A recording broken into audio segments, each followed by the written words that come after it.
Muy buenas y bienvenidos al canal, bienvenidos, bien hallados. Espero que llevéis bien la semana, que con toda esta locura que está viendo últimamente, la verdad es que se hace bastante complicado. Espero que estéis bien. Bueno, saludo por aquí por el chat, que ya he visto que Isma ha llegado, ha hecho la pole. Pues muy buenas tardes. Muy buenas tardes y bienvenido. Y también agradecer a los últimos seguidores, a Rafa P. Carpio, a Chema Izquierdo y sobre todo, bueno, este seguidor sí lo conozco, a Abel Caro. Os recomiendo que le sigáis en Twitter y en YouTube. Tiene un canal en YouTube magnífico. Y el Abel Caro me refiero. Y en Twitter también está bastante activo. La verdad es que merece mucho la pena seguirle. Es ingeniero de motorsport y la verdad es que tiene muy buen contenido. Muy buena Fuente del Cierzo. Eh, bueno, el directo, como habéis visto, he puesto en... No sabía exactamente cómo llamarlo, pero uh, viendo los últimos escritos que he estado leyendo por ahí y algunas preguntas que me han hecho, pues creía conveniente hacer un directo sobre algo que creo que es básico y fundamental. Si quieres comprender realmente cómo se comporta o por qué un automóvil se comporta de una manera o de otra, porque concretamente en el deporte que nos gusta, en la Fórmula 1 o en IndyCar, etcétera, a veces los vehículos se utilizan una geometría de suspensión distinta a otras, etcétera. Bueno, pues voy a tratar de resolver todas esas dudas, ¿no? Y, y nada, básicamente ya digo, voy a empezar desde un nivel más o menos básico, luego iremos aumentando un poquito, pero vamos, tampoco no os asustéis que no vamos a hacer cálculos aquí ni nada por el estilo, ni vamos a preparar ningún equipo para competir. Pero sí, bueno, por lo menos para que tengáis esas nociones básicas que yo creo que son necesarias para poder comprender realmente un poquito qué está ocurriendo, ¿no?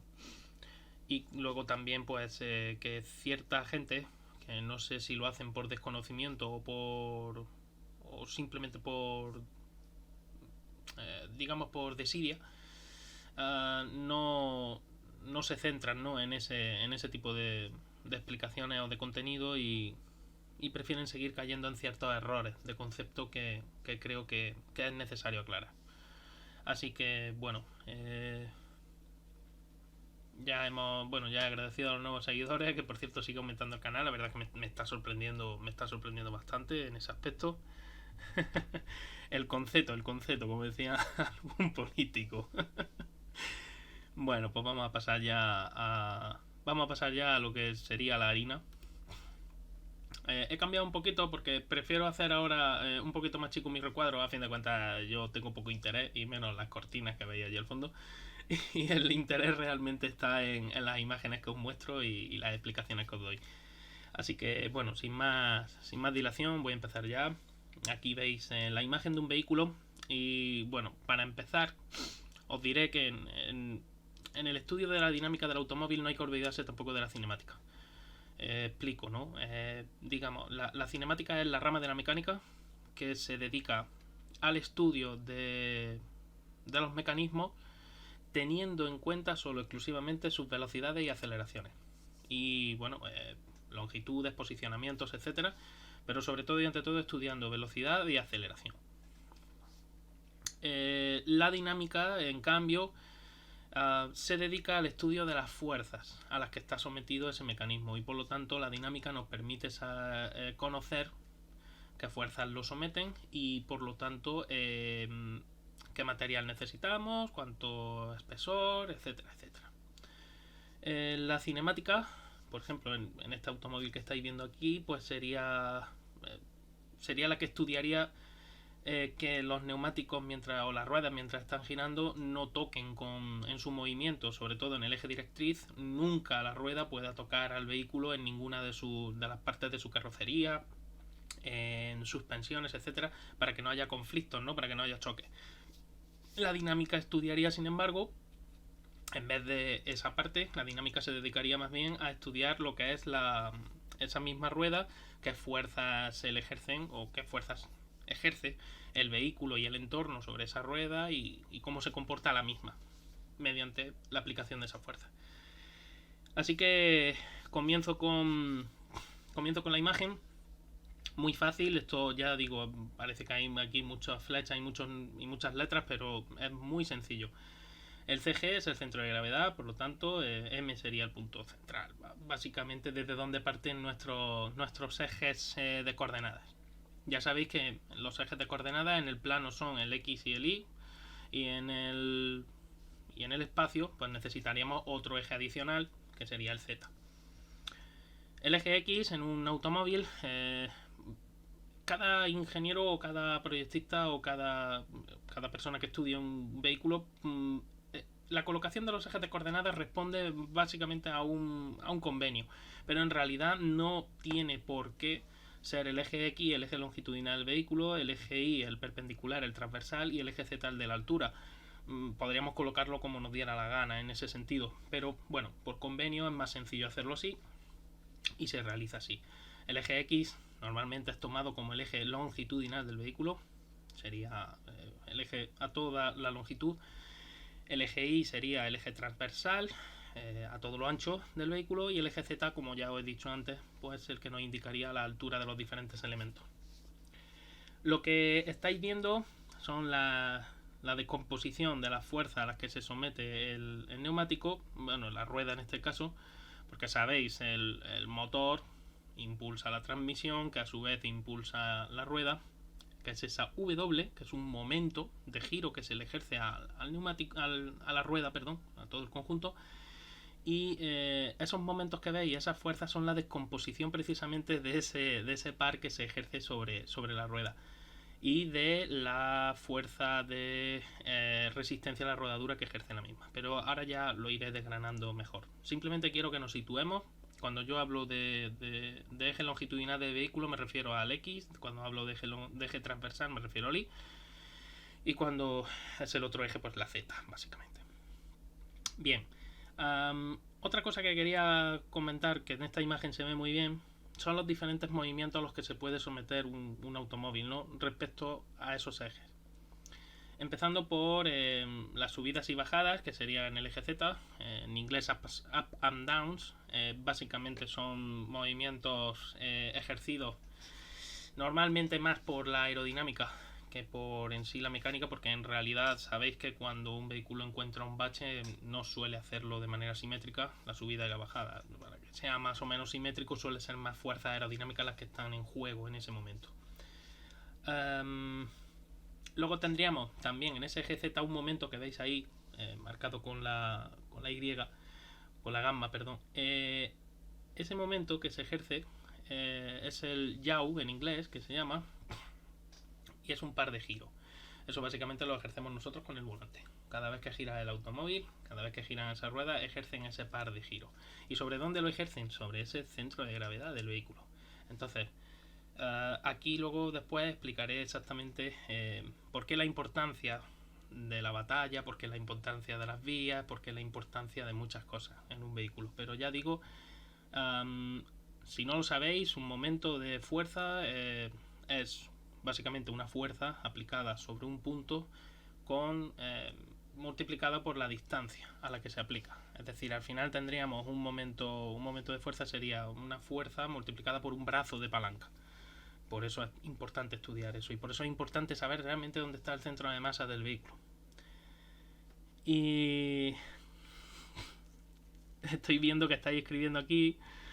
Yo siempre vengo por tus recomendaciones gastronómicas de los fluidos, siempre se aprende. me alegra saber eso. Bueno, el caso, lo que estaba explicando. Entonces, luego tenemos el otro momento sobre el eje Y, que es esa Q. Ese momento es el momento de cabeceo. Eso se llama cabeceo. No sé si habéis observado estos últimos test de Barcelona, que se ha estado hablando mucho del porpoising, y ese movimiento de cabeceo que ocurría con los vehículos. Bueno, pues ese movimiento era esa Q, ejercida también por, como os he dicho antes, por aerodinámica, fuerzas aerodinámicas que hacen que el vehículo se mueva. Y luego está el momento de balanceo, que es esa P que tenéis dibujada sobre el eje X, la rotación del vehículo con respecto a ese eje. Ese es el balanceo. ¿Cuándo ocurre el balanceo? Pues cuando un vehículo está girando en una curva. y sufre una aceleración. Para que haya un cambio de dirección tiene que haber un momento ejercido sobre el vehículo y por lo tanto hay un desplazamiento de esa fuerza, mejor dicho, de esa masa del vehículo hacia la parte exterior por culpa de la inercia. Ahora también iremos explicando un poquito más. Pero vamos, básicamente para que os quedéis con el gráfico y con la imagen que realmente es lo más interesante.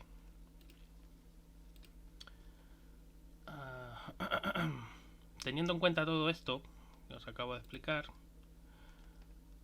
vamos a hablar ahora, ya que estamos hablando de masas también y de más. Esto es un esquema reducido a un esquema mecánico muy simple de lo que es un vehículo con una suspensión pasiva.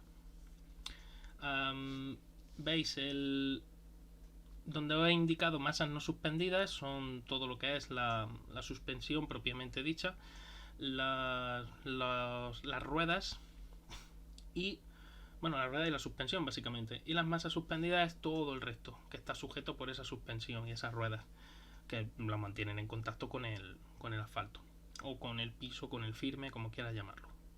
El tema: en las masas no suspendidas veis que hay como unos cuadraditos dibujados y hay un muelle debajo. Ese muelle lo que simula es la histéresis elástica de la goma del neumático. Eso tendría una constante elástica que depende del tipo de goma que se use y depende también muy mucho del talón del neumático, de lo que es el perfil. Cuanto mayor perfil tienes en un neumático, mayor capacidad de almacenamiento de energía por parte de ese neumático, porque todos los elementos elásticos lo que hacen es almacenar energía y devolverla una vez que ha cesado la fuerza que los ha hecho comprimirse. O sea, un muelle, una barra de torsión, una ballesta, todos, absolutamente todos trabajan de la misma manera. Y realmente lo que está sucediendo es que el neumático también almacena parte de esa energía. Lo segundo, por encima del neumático veis que está dibujado otro muelle y un elemento amortiguador con sus constantes de amortiguación, y la K, que es la constante de elástica, y la C, que es la constante de amortiguación. ¿Por qué es necesaria esa constante esa amortiguación? Bueno, pues porque, como os acabo de indicar antes, un muelle o una barra de torsión o cualquier elemento elástico lo que hace es almacenar energía y devolverla cuando la fuerza cesa. La devuelve íntegramente. Entonces la sacudida a nuestras masas suspendidas, a todo lo que es la caja del vehículo, pues sería bastante intensa, dependiendo sobre todo además de esa constante elástica y también de la fuerza que se haya ejercido contra el muelle. Entonces hay que poner un elemento que se llama elemento amortiguador, el cual absorberá parte de esa energía, no toda, pero absorberá parte, para que cuando el muelle o cuando nuestro elemento elástico devuelva esa energía, el amortiguador le impida hacerlo a una velocidad y sobre todo devolver toda esa energía y que la sacudida a la caja sea muy fuerte. Eso incluso en vehículos de competición, en vehículos de circuito que suelen llevar unas suspensiones mucho más duras, es muy necesario también, porque si no el vehículo lo que ocurriría es que estaría botando indefinidamente en el tiempo con la consiguiente dificultad para el piloto de poder manejarlo. Así que al final todo eso tienes que tenerlo en cuenta. Ya digo, las masas no suspendidas son todas aquellas, como su propio nombre indica, que no están suspendidas por encima de la suspensión, es decir, que la suspensión no se encarga de sujetarlas. Las masas suspendidas, en cambio, están todas por encima de la suspensión, están todas sujetas por esa suspensión del vehículo, y esa suspensión es la que se encarga de poner en contacto a las masas suspendidas con las masas no suspendidas, pero evitar que toda la energía almacenada en las masas no suspendidas pase a las masas suspendidas. Quitarle gran parte de esa energía, más, menos, dependiendo de lo que necesite en cada momento. Al final, ya digo, esto es una reducción a un esquema muy simple, casi de sólido rígido, de lo que sería un vehículo realmente. Y repito, los neumáticos aquí tienen mucho que ver en las masas no suspendidas y las llantas y todos los elementos de la suspensión, porque si conseguimos reducir esas masas, esa cantidad de masa no suspendida que tiene el vehículo, conseguiremos también controlar la inercia de esas masas. Y controlar la inercia hace que el neumático se comporte mejor. Cuanto menos inercia tengamos, menos fuerza tenemos también que oponer a cuando queremos hacer un cambio de dirección, cuando queremos hacer una frenada o cuando queremos hacer una aceleración. El tema está, os explico, la inercia, sabéis, bueno, nosotros vivimos en un entorno inercial. La Tierra es nuestro planeta donde vivimos y la fuerza de gravedad la sufrimos desde que nacemos. Esa fuerza de gravedad depende de la constante gravitacional. En el caso concreto de la Tierra, la G, la aceleración de la gravedad, sería 9,82 metros partido por segundo cuadrado. Normalmente se toma como convenio 10 y no se comete un gran error. Si me están escuchando algún físico teórico, pues seguramente dirá, madre mía, lo que acaba de soltar. Bueno, pues en ingeniería muchas veces para los cálculos rápidos se puede hacer sobre todo cuando son cálculos para ejemplo, no estamos hablando de algo que hay que calcular muy bien. Se puede hacer un redondeo y no hay ningún problema. Muy buena Betty, muy buena también al fan de Pedro Dozcue. El tema, ya digo, está en eso, en que vivimos en un sistema inercial y por lo tanto estamos siempre sometidos a la fuerza de la gravedad. Ya sabéis, no puedes volar, no puedes saltar muy alto por culpa de esa gravedad, porque la Tierra está constantemente atrayéndote hacia su centro. Y porque tú tienes masa. Entonces todo sistema que tenga masa tiene por narices que sufrir esa fuerza de inercia. Esa fuerza de inercia es la que impide que arranque, o sea, la que hace que necesites ejercer una fuerza para poder iniciar un movimiento y la que hace que también necesites ejercer una fuerza para poder pararlo. Y claro, el tema está en que si la masa es menor, porque la fuerza, todas las fuerzas son una masa por una aceleración, en este caso como la aceleración es constante, es la aceleración gravitacional, si reducimos la masa, reducimos la inercia, y reducir la inercia siempre es bueno, siempre. Entonces este año en Fórmula 1, que los neumáticos son más grandes y más pesados, pues tenemos un problema. Los neumáticos ahora mismo, lo que son las ruedas, van a hacer que los coches sean más lentos. A priori, en principio, luego ya eso se irá mejorando con el tiempo, pero ahora hay un problema. Y luego otro problema que hay es que, como os he dicho antes, esa constante elástica de la que tenéis debajo de las masas no suspendidas, que sería ese elemento elástico, es considerar el neumático como un elemento elástico, esa constante cambia. ¿Por qué? Porque mi perfil del neumático es menor. Ahora es exactamente lo mismo que ocurre cuando acortas un muelle. Cuando tú un muelle con una longitud determinada decides acortarlo, lo que está ocurriendo es que ahora ese muelle no puede almacenar más la energía que podía almacenar antes, ahora almacena menos y por lo tanto devuelve menos. En este caso está ocurriendo exactamente igual. Nuestro neumático ahora tiene un perfil más estrecho y por lo tanto no puede recoger la misma energía que recogían antes los neumáticos de 13 pulgadas con el perfil más grande. Por lo tanto, como no pueden recoger esa misma energía, ¿a dónde va a parar esa energía? Más adelante.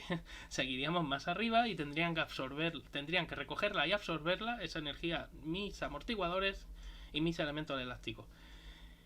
¿Qué ocurre? Pues que los elementos elásticos y amortiguadores de un Fórmula 1 hasta ahora estaban pensados para tener en cuenta esa elasticidad del neumático. Como el neumático ha perdido elasticidad, ahora esos amortiguadores y esos muelles hay que volver a recalibrarlos.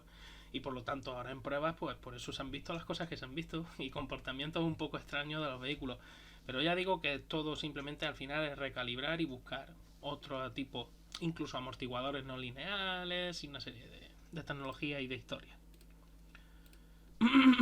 Bien, como he dicho antes, os he hablado de la importancia del centro de masa y de su colocación. Y voy a empezar pues por esta imagen muy sencilla, básicamente para que sepáis realmente a qué nos referimos cuando se habla de batalla, wheelbase, o de vías, de track.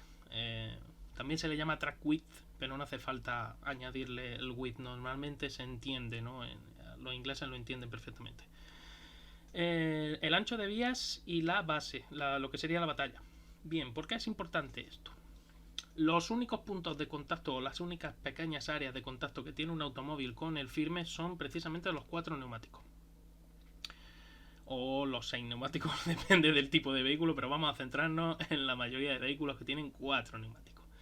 Esos 4 neumáticos están posicionados de manera simétrica con respecto al eje longitudinal, el X, y al eje transversal, el Y. El tema, bueno, pues hay que tener en cuenta que si yo amplío mi batalla, es decir, esa wheelbase que estáis viendo ahí, si yo fuera capaz de alejar esas ruedas todavía más, ¿qué es lo que está ocurriendo? Que mi vehículo va a ser más largo. Si mi vehículo es más largo, los ejes delantero y trasero sobre el centro de gravedad van a ejercer un momento mayor. ¿Por qué? Pues me explico. Como os he dicho al principio, un momento de fuerza es la propia fuerza que yo ejerzo sobre un punto multiplicado por un brazo de palanca, por una distancia a la que aplico esa fuerza. En este caso concreto, si mis ruedas están más alejadas entre sí, ¿qué es lo que ha aumentado? La fuerza sigue siendo la misma, pero ¿qué es lo que he conseguido aumentar? La distancia. Entonces, al aumentar la distancia, soy capaz de ejercer mayor momento. Por lo tanto, soy capaz de tener mayor estabilidad sobre el vehículo. Y otra cosa que ocurre es que si yo aumento las vías del vehículo, es decir, el vehículo separo las vías, sabéis que es, no lo he explicado, pero lo digo, se tomaría desde el centro de la huella de neumático a centro de huella de neumático de un mismo eje. Esa sería la vía, o lo que es, no el ancho del vehículo, que eso es otra cosa. La vía sería, ya digo, desde el centro a centro, centro de huella a centro de huella. El tema es que si yo amplío esa vía, ocurre exactamente igual. El momento de fuerza que va a ejercer una de las ruedas con respecto a la otra del mismo eje va a ser mayor, porque ahora es multiplicado por una distancia mayor. La distancia ahora es mayor.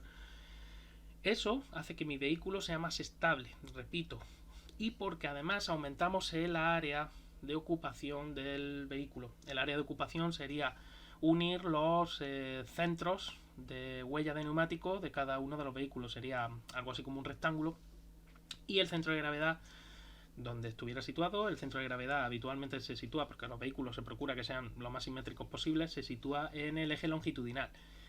Si el coche tiene mayor batalla y tiene mayor ancho de vía, lo que consigo es que tenga mayor planta, mayor área de ocupación, y por lo tanto ese centro de gravedad pueda moverse en un rango mayor de distancia. Es decir, mi vehículo lo puedo inclinar más, mi vehículo lo puedo levantar o bajar más sin que el vehículo vuelque. ¿Por qué? Porque cuando tú tienes un objeto X, el que sea, coge por ejemplo este paquete de pañuelos que tengo aquí, si mi mano fuera la superficie, que debería ser una superficie plana, pero no va a ser, bueno, así a lo mejor puedo conseguir una superficie más plana, ¿vale? Ahora mismo mi paquete de pañuelos está bastante más estable. ¿Por qué? Pues porque su centro de gravedad está más cerca de la base, de una zona horizontal donde se está ejerciendo una reacción para que este paquete de pañuelos no se caiga.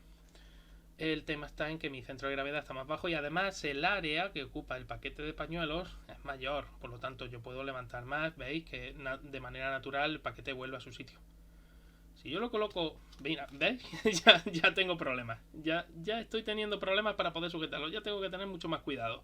El paquete de pañuelos, si ahora yo lo muevo así, no habría problema porque tengo más longitud aquí. Pero si yo lo muevo hacia adelante, ¡ay!, se va, se pierde. Entonces, bueno, a ver dónde ha ido. Bueno, pues ya lo buscaré luego. El tema: ¿en qué mejora al comportamiento de un vehículo el tener una batalla y unas vías más anchas? En eso que os acabo de enseñar, en estabilidad. ¿Se pierde agilidad? Sí, se pierde agilidad. ¿Por qué? Porque ocurre una cosa.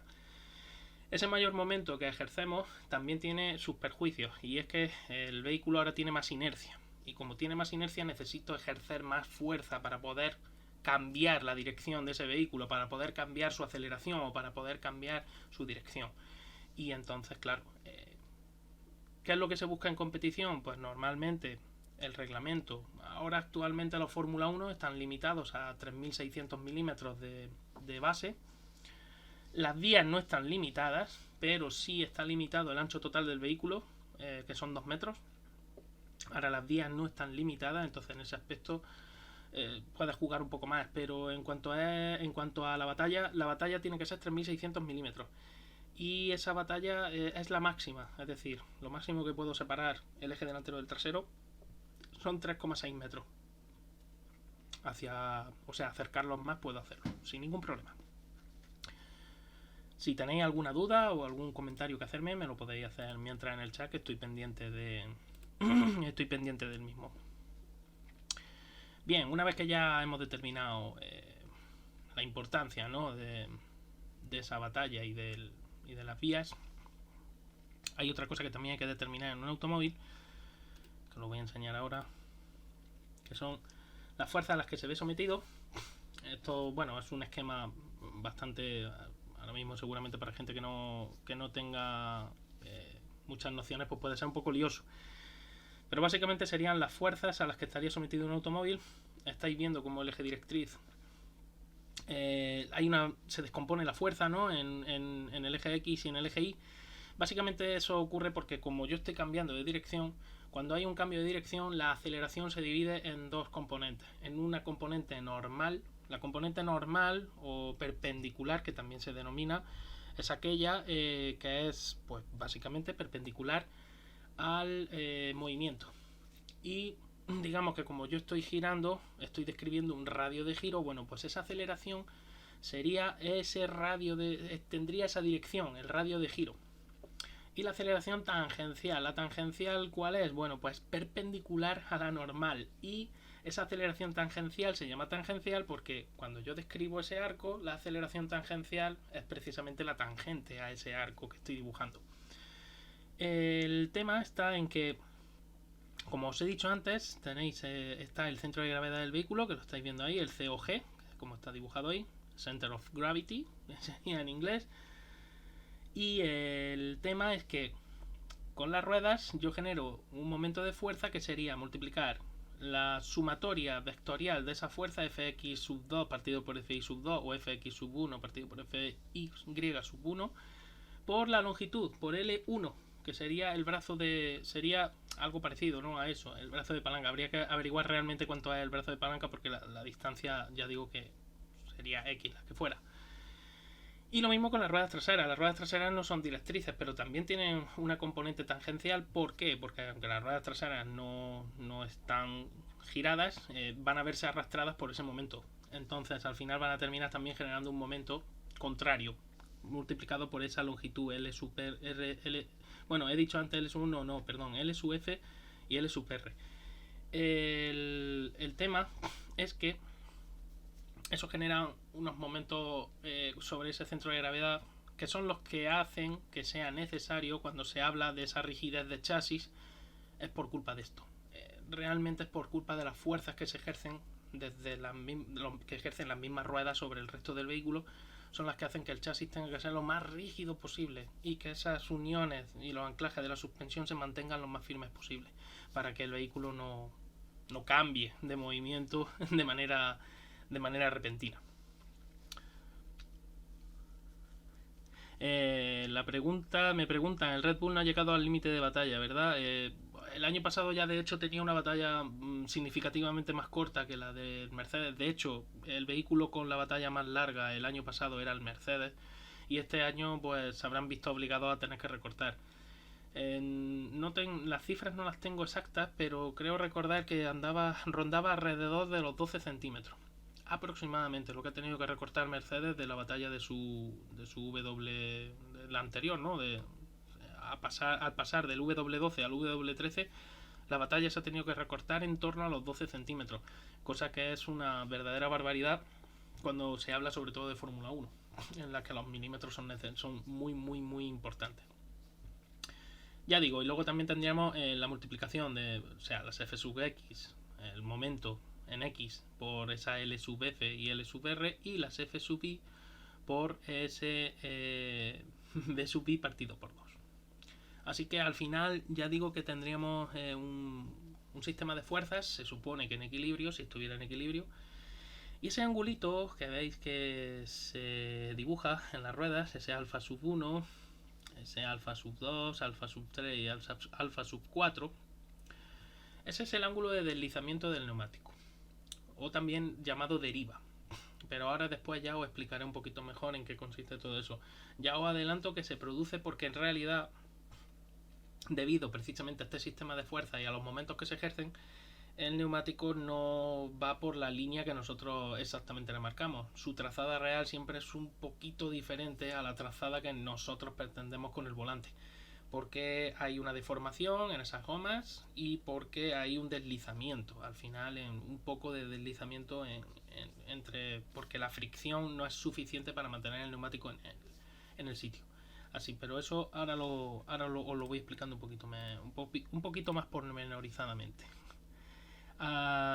Voy a hablaros ahora ya en plan cinemático de las que son las geometrías de suspensión, precisamente para que reducir esas derivas al mínimo imprescindible, y para la importancia que tiene también para el mecanismo de dirección, como habéis visto, porque claro, si me equivoco con los ángulos que inclinan las ruedas, pues también podría ser un problema y bastante serio.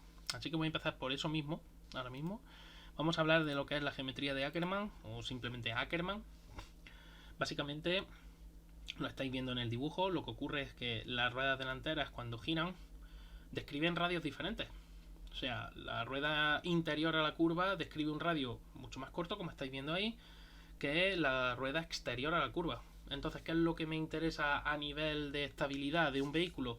Pues que la rueda interior tenga esa inclinación, digamos, ese giro mayor a la rueda exterior, para que las dos al final terminen por ir de manera más o menos paralela. La geometría de Ackermann, o el Ackermann, se calcula cogiendo los centros de los centros de la rueda visto desde arriba, uniendo esos puntos, bajando esa línea en perpendicular a la rueda hacia un punto, la otra línea igual, ya veis que no son paralelas, y uniéndolas con la línea de eje del eje trasero. Eso se juntarán en un punto, y en ese punto pues ya vemos los dos ángulos diferentes. Normalmente el Ackermann se calcula pues para el máximo giro posible, y esto se hace, ya digo, para evitar derivas excesivas del neumático, derrapajes, etcétera, y todo eso, ¿no? Entonces el tema es ese. Me preguntan, ¿la deriva este año disminuye? A ver, en Fórmula 1 hay un tema que es diferente. Ya digo que esto es para estabilizar, a modo de estabilidad del vehículo. Lo que necesito es un Ackermann.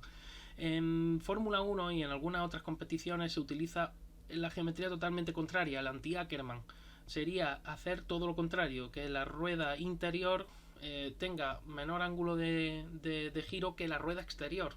Dice, claro, estarían justo al revés de como estáis viendo en la imagen, girando a derechas, pero la rueda interior, la beta sub 2, estaría menos girada que la beta sub 1, que estaría más girada. Y esto se hace en Fórmula 1 para acentuar el giro en curvas muy cerradas.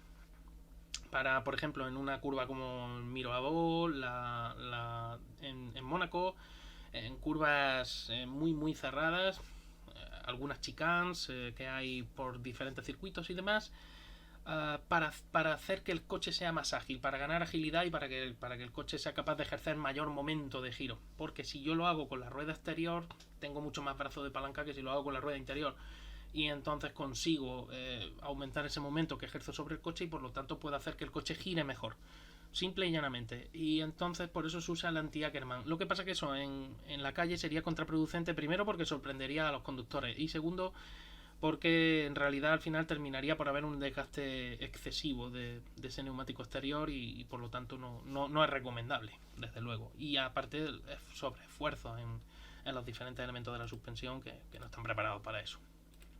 Y a nivel de estabilidad pues no es bueno.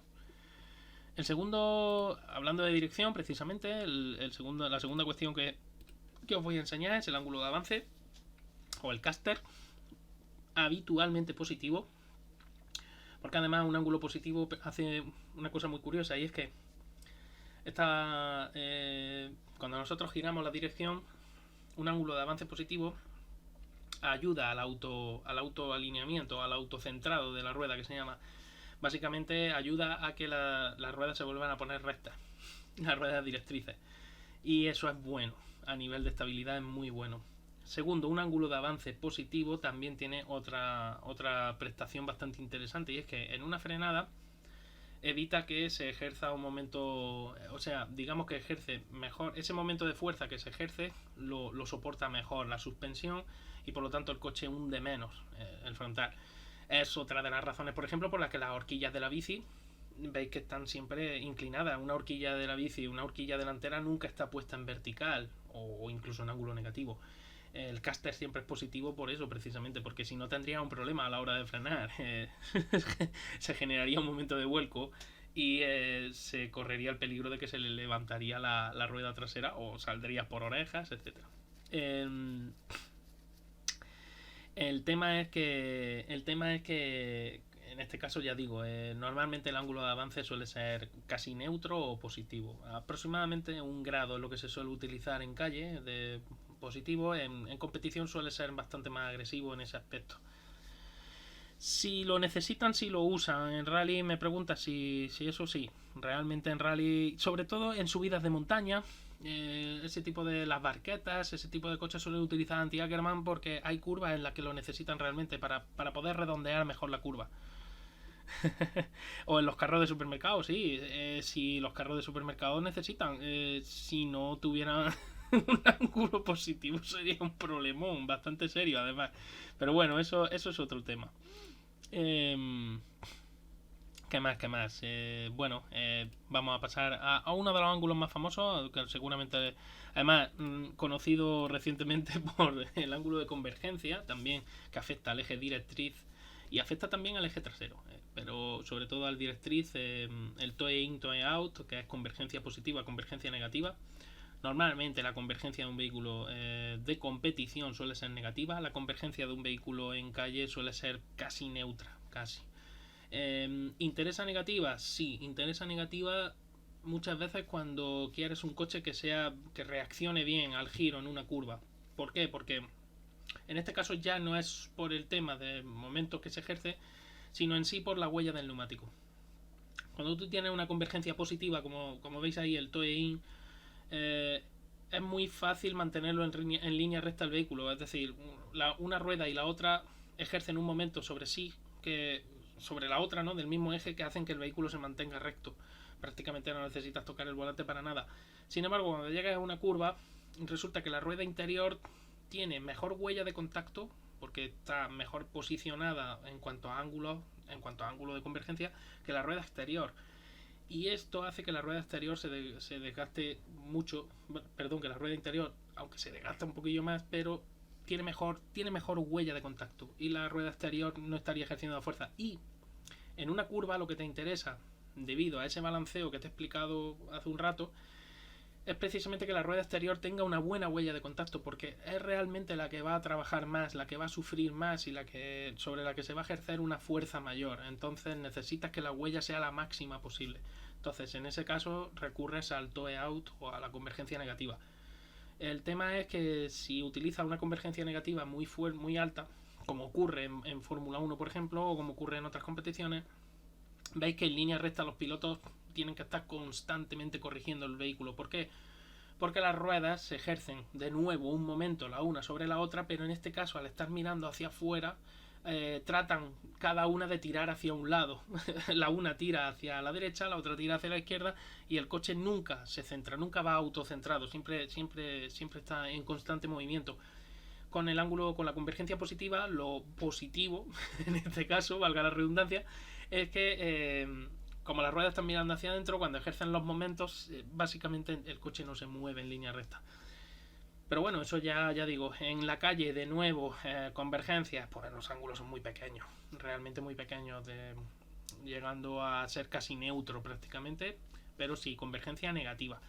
En competición, convergencia negativa totalmente, excepto en el caso del equipo Mercedes, que cuando inventaron el sistema DAS, ya sabéis, aquel sistemita que utilizaban con el volante, que cuando el piloto quería, pues accionaba un mecanismo que cambiaba el piñón de la dirección, y por lo tanto las vialetas se abrían o se cerraban, de manera que el vehículo pues cambiaba su convergencia y se volvía, no con el toe in, porque realmente no, pero la convergencia negativa ya no era tan negativa. Entonces, bueno, en recta pues podía mantener un desgaste menor de esos neumáticos, cosa que con una convergencia convencional, habitualmente el ángulo de convergencia en un Fórmula 1 está por encima de los menos 1,5.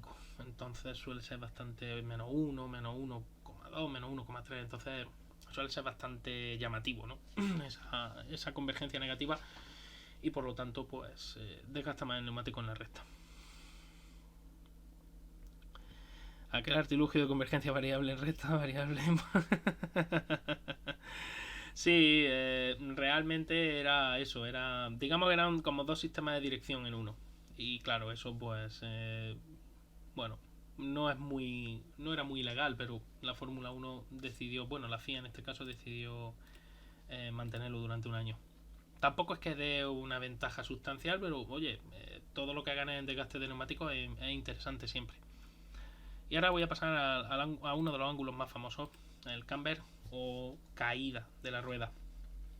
Como veis, no hace falta que os explique mucho, ya veis, el camber positivo, camber negativo. El camber positivo, de hecho, se puede ver en vehículos de competición de los años 40, 50. Se utilizaba básicamente porque en la curva realmente la rueda interior, de nuevo, ocurre igual que con el toe out, de nuevo la rueda interior tiene una huella de contacto mejor. La rueda exterior sufre un poco, pero la rueda interior tiene una huella de contacto mejor, y con el camber positivo además sufre un poquito menos los elementos de la suspensión.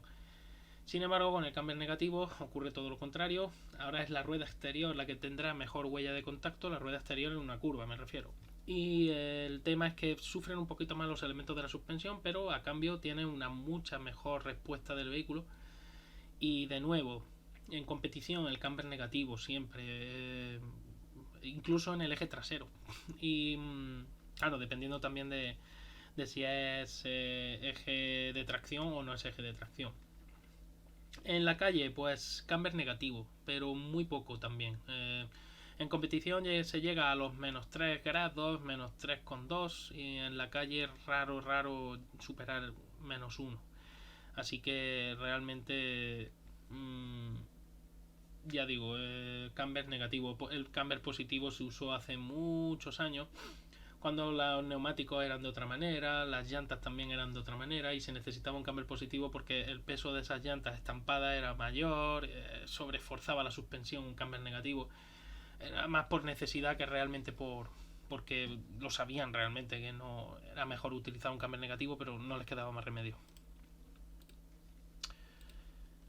Todo esto que os estoy explicando, estamos hablando a nivel cinemático, no tanto dinámico, de todo este tema de la suspensión, ¿no?, que os estoy diciendo. Pero sí, también es importante a nivel dinámico, porque esa cinemática del mecanismo también me va a forzar, o digamos, me va a ajustar el sistema de fuerzas. Y al final la cinemática es importante estudiarla, ya no solo porque haya choques entre los diferentes elementos, que no quieres que ningún elemento toque, o sea, en el movimiento vertical o en los radios que están describiendo, etcétera, no quieres que los elementos se entorpezcan entre sí en ese movimiento. Entonces la cinemática es muy importante.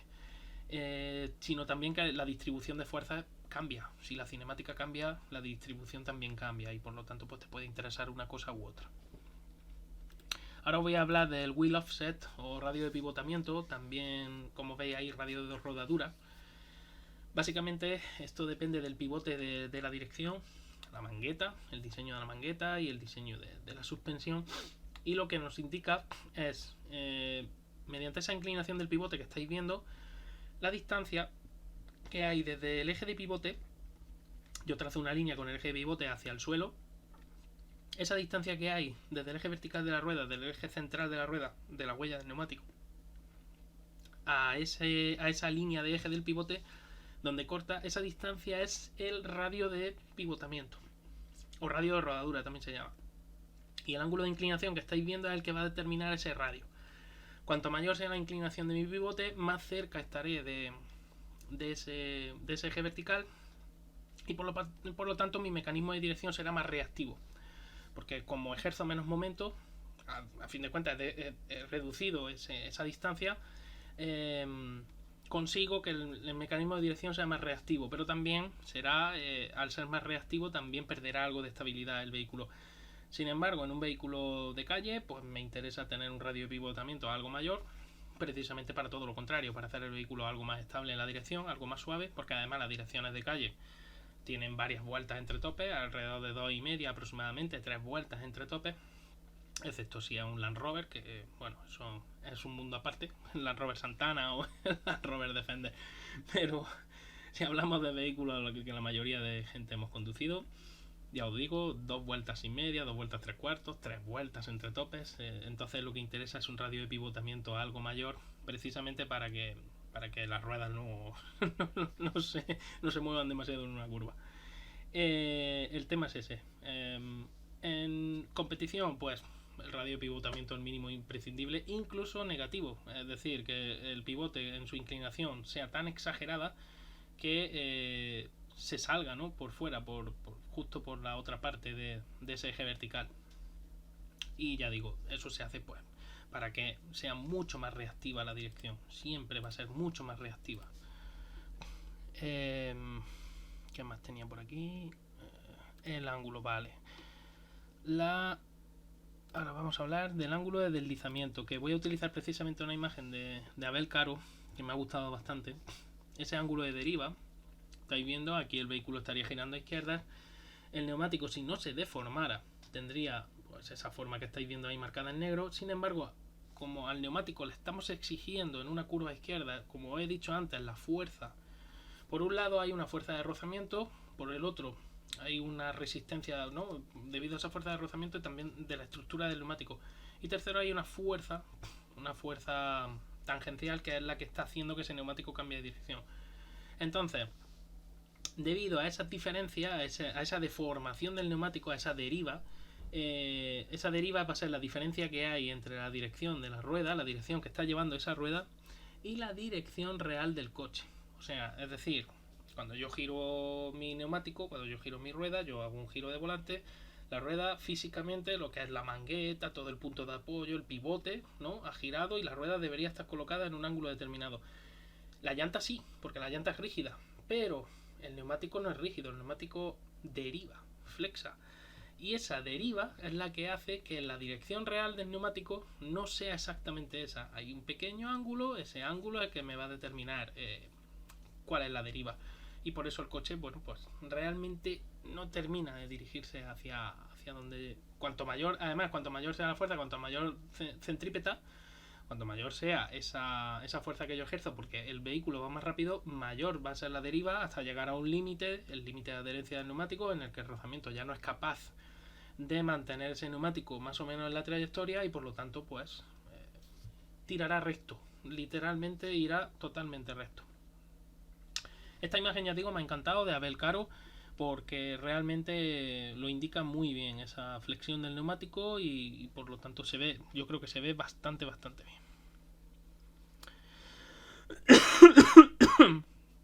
Bueno, me dices que el Red Bull apenas tenía camber delantero, camber negativo.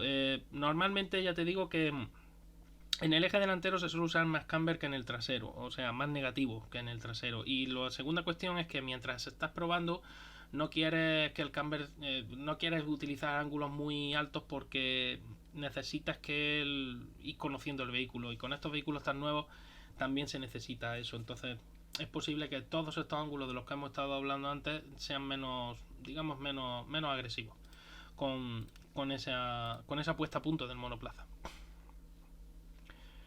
Y bueno, yo creo que ya lo que son ángulos, creo que os he explicado los principales ángulos. Ahora ya me toca hablar ya de lo que, como os he dicho antes, en el giro, aparte de la deriva, hay una cosa importante, que es lo que se llama el centro de balanceo, ¿no?, o el roll center, que es algo que se tiene muy en cuenta en los cálculos en el giro de un vehículo. Básicamente el balanceo es esto que os acabo de poner en imagen. Aquí veis el monoplaza de Valtteri Bottas girando en una curva, en este caso a izquierdas, y veis por qué ocurre. Esas flechas sería la simulación de las fuerzas de reacción, ¿no? Del desplazamiento de masas del vehículo. Por lo tanto, la rueda delantera interior deja de sentir, ¿no? de tener que soportar esa carga, y la rueda delantera exterior tiene que soportar mucha más carga. Aquí debería haber dibujado otra flecha, que sería la fuerza centrípeta. La fuerza centrípeta es aquella que mantiene a la rueda unida al vehículo. Y la fuerza de rozamiento, que es la que impide que la rueda al final termine yéndose recto. Ese ángulo de deriva del que hablábamos antes. El tema es que el balanceo se produce porque el vehículo empieza a rotar. Todo el vehículo empieza a rotar sobre un centro. El centro de balanceo, que ahora os lo enseñaré. Es un punto imaginario y es consecuencia del diseño de la suspensión y sobre todo de la geometría de esos brazos de suspensión. Y esa geometría de los brazos de suspensión es la que va a determinar a qué altura se va a colocar ese centro de balanceo. Y lo que interesa siempre, ya sabéis, es acercar el centro de balanceo al centro de gravedad de la zona delantera, pues para que no se ejerza mucho momento, no haya el radio de giro, porque realmente el vehículo cuando hablo de centro de gravedad o centro de masa, que es básicamente el mismo punto, es ese punto donde podríamos concentrar todas las masas de una zona concreta que estemos analizando del vehículo o de todo el vehículo. Entonces, al nosotros concentrar toda la masa en ese punto, si nosotros luego cogemos el otro punto imaginario, que sería el centro de balanceo, cuanto más cerca esté ese centro de balanceo, menor será el momento ejercido, porque el radio o la distancia que hay entre uno y otro es muy poca. Si yo ese centro de balanceo lo alejo, pues ocurre todo lo contrario. Ese radio es mayor y por lo tanto el vehículo tiene mayor posibilidad de balancear, nunca mejor dicho. Así que bueno, para que quede claro, ese movimiento de balanceo, lo que ocurre cuando había el porpoising, eso que se hablaba del porpoising, bueno, pues lo que estaba ocurriendo con los coches era cabeceo, que es otra cosa totalmente diferente. Y esos centros de balanceo, lo vamos a poner aquí, el roll center, aquí. Aquí los tenéis. Standard Right Height, Lowered o Corrected. Esto ahora os lo explico un poquito. El centro de balanceo, como os he dicho antes, depende muy mucho de la geometría de esos brazos de suspensión, de cómo estén tirados esos brazos de suspensión. Por eso pone Standard Right Height, que sería básicamente el esquema estándar, con una altura estándar del vehículo. Y lo que ocurre, los brazos superiores de suspensión, como veis, se dibuja una línea que una esos ejes de los brazos superiores de suspensión, del brazo inferior de suspensión, que se juntarán en un punto, y del centro de la huella del neumático, que se juntarán en el mismo punto. Es decir, y una vez que tenemos la línea vertical, ese punto, ese círculo, ¿no?, en rojo y blanco, sería el centro de gravedad del vehículo, de esa zona concreta, y el dibujado en negro y blanco sería el centro de balanceo, el roll center. Eso sería en estándar. Entonces, si yo lo que quiero es bajarlo, lower the right height sería bajar eso. ¿Cómo lo hago? Bueno, pues ya veis, coloco los brazos de suspensión de otra manera. Por lo tanto, ahora los ejes se van a juntar en otro punto totalmente distinto. Y por lo tanto, mi centro de balanceo va a bajar por debajo de la línea de tierra, en este caso. Entonces, cuando yo ya lo corrijo, una vez que ya tengo eso, ¿qué es lo que hago cuando corrected right height? Se refiere a que he corregido lo he bajado y luego ya lo corrijo. ¿Cómo lo corrijo? Pues ya veis, cambio totalmente la geometría de nuevo. Los brazos inferiores vuelvo a ponerlos de manera como lo puse en el estándar, los brazos superiores como lo puse en el lowered. Entonces, ¿qué es lo que he hecho? Acercar ese centro de balanceo al centro de masa del vehículo. Si yo acerco el centro de balanceo al centro de masa, reduzco la distancia que hay entre los dos y por lo tanto reduzco también la posibilidad de balanceo del vehículo. El vehículo va a balancear menos y el vehículo va a girar mucho mejor. Así que ya digo, al final el centro de balanceo lo que interesa siempre es tenerlo como el centro de masa. El centro de masa interesa tenerlo lo más bajo posible, eso es siempre. Pero el centro de balanceo interesa tenerlo lo más cerca posible del centro de masas. El centro de balanceo tiene que estar lo más cerca posible del centro de masas. Por ejemplo, esto ha sido una suspensión multibrazo. Pero si nosotros cogemos una McPherson, que es lo habitual que tenemos en un vehículo de calle, la mayoría de vehículos de calle en el eje delantero suelen montar este tipo de suspensión. Se trazaría una línea desde, o sea, lo que sería la copela superior de lo que es la McPherson Strut, que no es más que el amortiguador y el muelle, la torreta, que es lo que se le suele denominar. Bueno, pues desde el punto de anclaje superior yo trazaría una línea perpendicular al eje de esa torreta. Luego trazaría una línea de eje de lo que es el brazo inferior de la suspensión y se juntan en un punto. Y ahora junto la huella de neumático, el centro de la huella de neumático, hacia ese punto. Donde corte a mi línea de eje vertical, la longitudinal, ¿no? El eje Z del vehículo, será el centro de balanceo. Y repito, aquí ocurre exactamente igual con las suspensiones McPherson y con todas. ¿Cómo consigo acercar ese centro de balanceo al centro de masa de mi vehículo? Inclinando más la torreta hacia adentro. ¿Qué problema tengo? Pues que muchas veces no dispones de espacio suficiente para seguir inclinando la torreta hacia adentro porque ya está ocupado por transmisiones, por motor y por otro tipo de elementos. Entonces, en un vehículo de calle se está muy limitado en este aspecto. En un vehículo de competición pues no se usa este tipo de esquema o no suelen usarse, excepto si son tipo turismo o incluso en rally, que sí se usa este tipo de esquemas, pero bueno, es por su sencillez de mantenimiento y sobre todo porque a veces derivan de vehículos de calle y es más fácil. Simplemente refuerzas la torreta, colocas otro tipo de amortiguador, otro tipo de muelle y el vehículo funciona muy bien. Pero si en competición, sobre todo con vehículos prototipos, las suspensiones son multibrazo, precisamente porque permiten mucho más juego con esa geometría. Y como siempre, ya digo, lo que os tenéis que quedar, el roll center, el centro de balanceo, tiene que estar lo más cerca posible del centro de masa, siempre, para que se reduzca ese radio, esa distancia que hay entre uno y otro, y por lo tanto no se pueda ejercer ese momento, o el momento sea menor. Luego hay un concepto que también tiene mucho que ver con los centros de balanceo. Una vez que has averiguado el centro de balanceo delantero y el centro de balanceo trasero, se pueden unir mediante una línea y tendríamos el eje de balanceo del vehículo. Es decir, es como imaginariamente sería como si yo colocara mi vehículo en lo alto de una barra, esa barra uniera los centros de balanceo delantero y trasero y el vehículo ahora fuera girando alrededor de esa barra. Y ese sería realmente el giro que haría el vehículo cuando yo giro a izquierda o giro a derecha mi volante y el peso se desplaza hacia un lado o se desplaza hacia otro. Repito, si tú quieres tener un vehículo lo más estable posible, pues el centro de gravedad hay que bajarlo lo máximo posible y esos centros de balanceo delantero y trasero hay que acercarlos lo más posible al centro de gravedad. Simple y llanamente.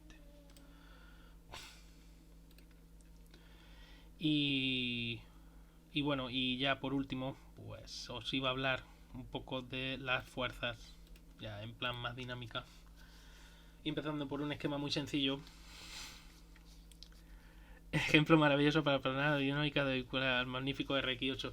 Sí, bueno, es algo que uso desde hace tiempo. Y la verdad es que está muy bien, se ve muy bien y es un coche además que lo merece. Precioso. Bueno, aquí veis básicamente un esquema muy básico de las fuerzas a las que se somete la caja del vehículo y las ruedas, ¿no?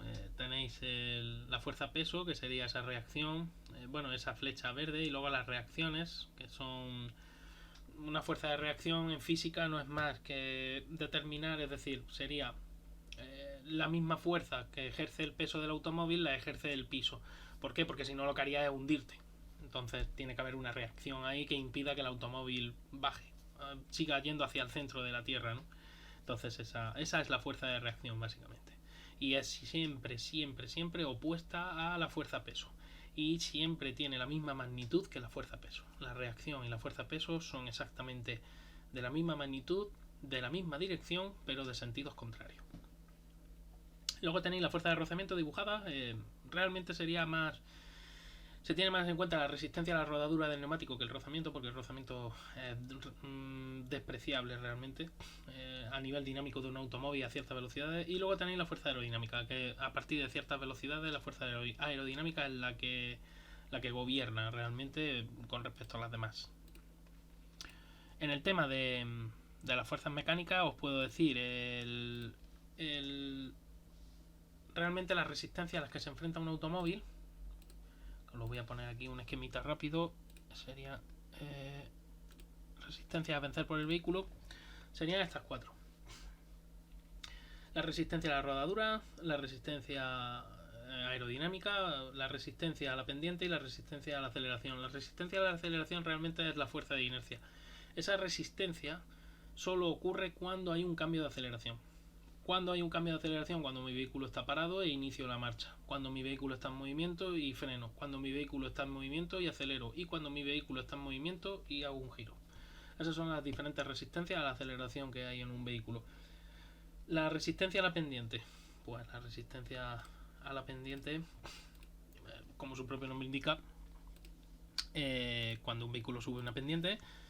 Aquí os pongo cómo se calcula una pendiente en porcentaje. Lo digo por si alguna vez vais por una autovía o un puerto de montaña y ves un 8%, un 7%. Bueno, pues el 8%, el 7%, ya sabéis que si lo quieres calcular en metros, pues sería realmente que cada 100 metros, es decir, esa B serían 100 metros y la H serían 8 metros. Pues eso sería un 8% de subida.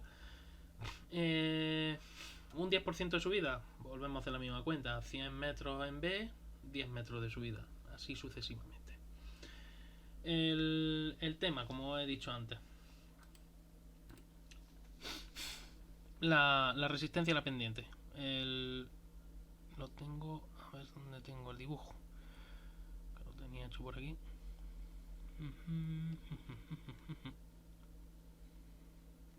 Qué raro, no lo tengo. Si lo dibujé ayer o antes de ayer. Ah, sí, aquí está. Vale. Aquí tenéis la resistencia a la pendiente desglosada. A la izquierda tenéis en llano, como sería lo que os acabo de decir antes, la fuerza peso y una fuerza normal, que es la fuerza de reacción de ese suelo. Pues por eso mi vehículo, repito, no se hunde. Si en vez de ser asfalto fuera barro, pues ya sabéis lo que ocurre, que hasta que no se llega a algo más sólido, pues el vehículo se hunde. En la resistencia a la pendiente lo que ocurre es que esa fuerza peso ahora se desgrana en dos fuerzas. Hay dos fuerzas que están impidiendo el movimiento del vehículo. Una es, por supuesto, la fuerza peso, que como veis tiene su componente normal, que es realmente lo mismo. El piso, como ahora está inclinado, también ejerce una fuerza de resistencia para evitar que se hunda el vehículo. Y luego tenemos una fuerza que impide el movimiento. ¿Por qué? Pues porque mi fuerza peso, que es esa P que os he dibujado ahí, ahora se desglosa en dos componentes, porque está en un plano inclinado. Y entonces digamos que tenemos una fuerza que es mayor por culpa de ese plano inclinado. Es como un multiplicador de fuerza. Y entonces es como si mi vehículo, hablando de una manera muy sui generis, como si mi vehículo ahora pesara más de lo que realmente pesa. Lo mismo ocurre en una bajada, o sea, en una bajada, vamos, lo mismo, me refiero, viceversa, ¿no? Sería, en una bajada es como si mi vehículo pesara menos de lo que realmente pesa. ¿Por qué? Porque ahora es el peso el que tira del vehículo. En una subida es el peso el que evita o el que intenta impedir que el vehículo suba. Y en una bajada lo que hace es todo lo contrario, es acelerarlo, tirar de él. Simple y ya digo, es precisamente por eso, porque esa fuerza peso sigue ejerciéndose hacia el centro de nuestro planeta, pero ahora, como está en un plano inclinado, se desglosa en dos componentes. Y la componente horizontal es la que tira del vehículo y la que hace que el vehículo, si está subiendo, pues parece que pesa más. Y si el vehículo está bajando, parece que pesa mucho menos.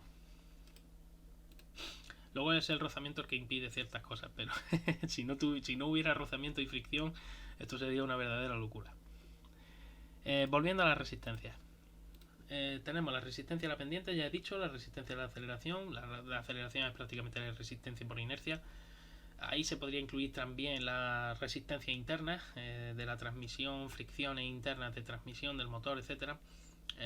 Rara vez superan un 5 o un 7%. En vehículos muy viejos y a lo mejor con problemas, pues podría llegar a un 10 o un 15, pero normalmente no se supera. O sea, son fuerzas realmente también residuales o que prácticamente casi no hace falta calcular en un cálculo de vehículo. Luego tenemos la resistencia a la rodadura. Como he dicho antes, hay un rozamiento y hay un problema con los neumáticos. Y es que los neumáticos tienden a deformarse. Los neumáticos son elásticos, tienen una propiedad que se llama sufren de histéresis elástica, mejor dicho, y el neumático se deforma. Esa deformación hace que el sólido esté impidiendo el movimiento. Como veis, la dirección de rotación la estáis viendo en la imagen arriba a la izquierda. La zona de deformación y la zona de recuperación. Bueno, en la zona de deformación se genera una mayor fuerza que impide el movimiento. Esa fuerza se opone a ese giro del neumático. Por lo tanto, está restando potencia. Y luego en la zona de recuperación es todo lo contrario. La zona de recuperación lo que hace es disminuir esa fuerza que se opone al movimiento e ir aumentándola. Es un tema que está siempre presente y que cuanto mayor histéresis elástica tiene un neumático, pues más problemas da en este sentido la resistencia a la rodadura. La resistencia a la rodadura también tiene otro componente que es otra característica, que es bastante constante. Es decir, no varía apenas con la velocidad, salvo a velocidades altísimas en la cual, claro, por culpa de nuevo de esa histéresis elástica, el neumático empieza a tener un comportamiento un poco de flaneo y también impide la rodadura.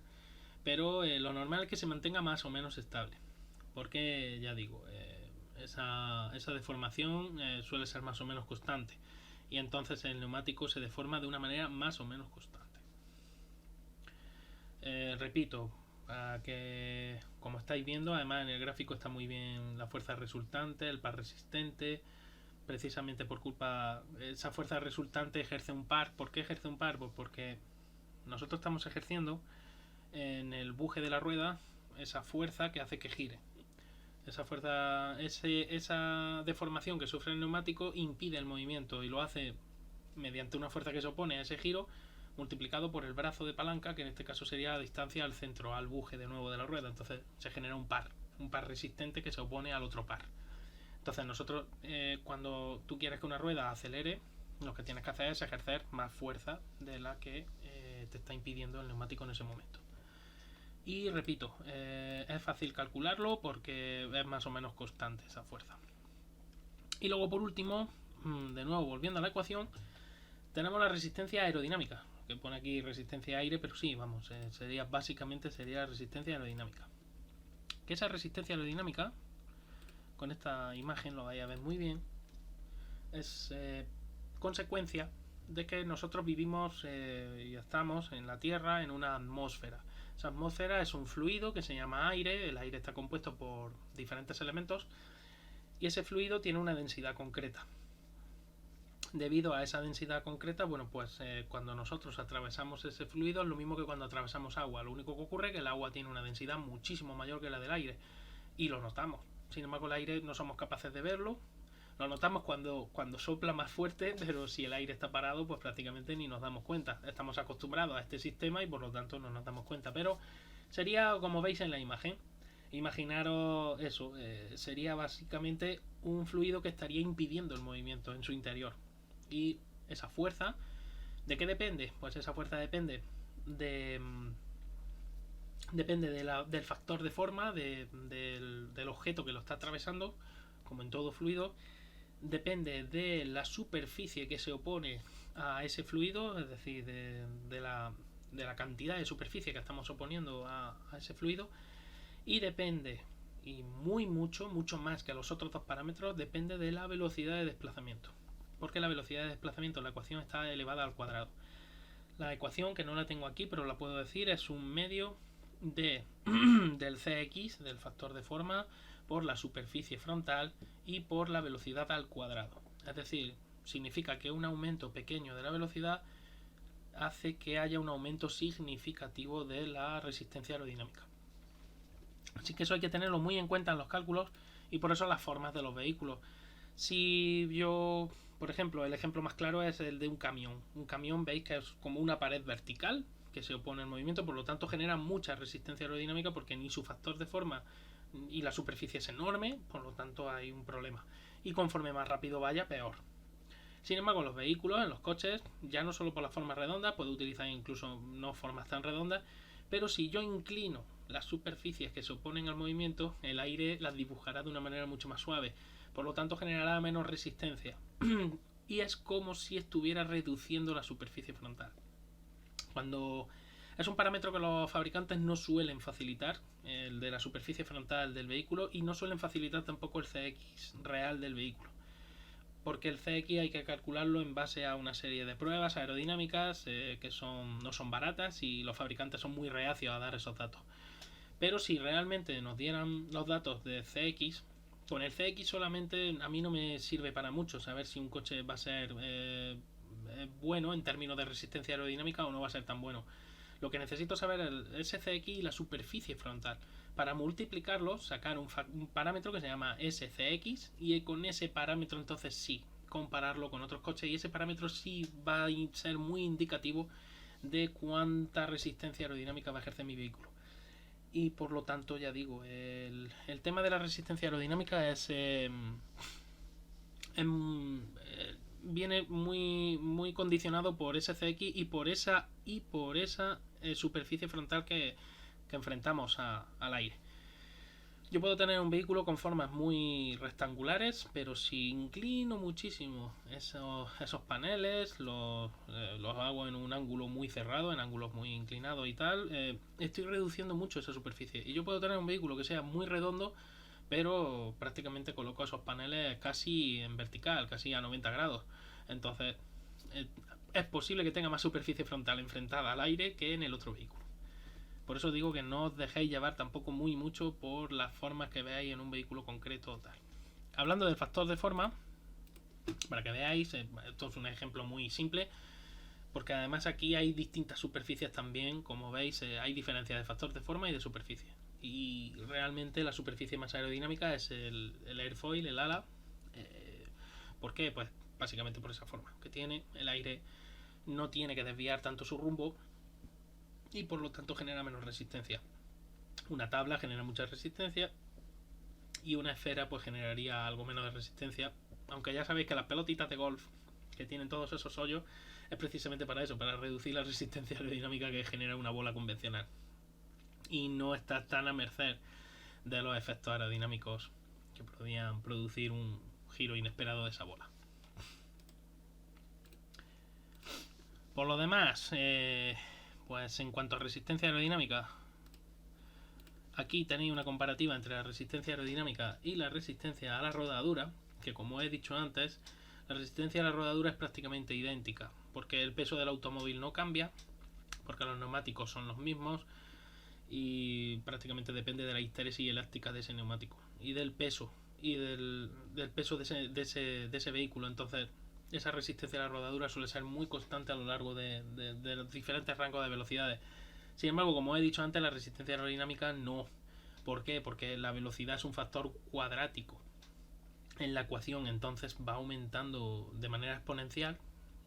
Es una ecuación cuadrática y por lo tanto pequeños aumentos de velocidades pueden producir aumentos significativos, aumentos exponenciales de la resistencia aerodinámica. Es por eso en carretera es muy importante mantener una velocidad lo más constante posible y lo más baja que te permita el tráfico dentro de un orden, ¿no? Hombre, sí, sería ideal viajar a 40 km por hora o a 50 de aquí, yo me encuentro en Linares, de aquí a Madrid, pero ¿cuánto tardaría en llegar a Madrid? ¿No? Eso es lo que hay que tener en cuenta. Entonces siempre hay que buscar ese término medio y ese parámetro medio. Así que eso. Antiguamente facilitaban muchas cosas. Facilitaban las curvas de potencia y par, las curvas de consumo, las relaciones de cambio, facilitaban el CX y el SCX. Yo lo he leído en muchas revistas como Autopista y Autofácil. Pero realmente, no sé, hay de un tiempo a esta parte todos esos datos han desaparecido. Y no... es mucho más difícil obtenerlos. Se pueden obtener, pero hay que navegar y hay que buscarlos. Y bueno, ya está. Básicamente, como he dicho al principio del vídeo, esto iba a ser más o menos una introducción básica a lo que es la dinámica de un vehículo, cinemática dinámica de un vehículo. y que espero que queden más claros algunos de los parámetros que os he estado explicando, que la cosa esté más clara y más concisa y sobre todo que sepáis realmente por qué se hacen unas cosas, por qué se hacen otras. Y poco más por mi parte, daros las gracias por haber venido, eso sí, y si tenéis alguna duda, y si no, pues voy a dar ya por concluida la charla.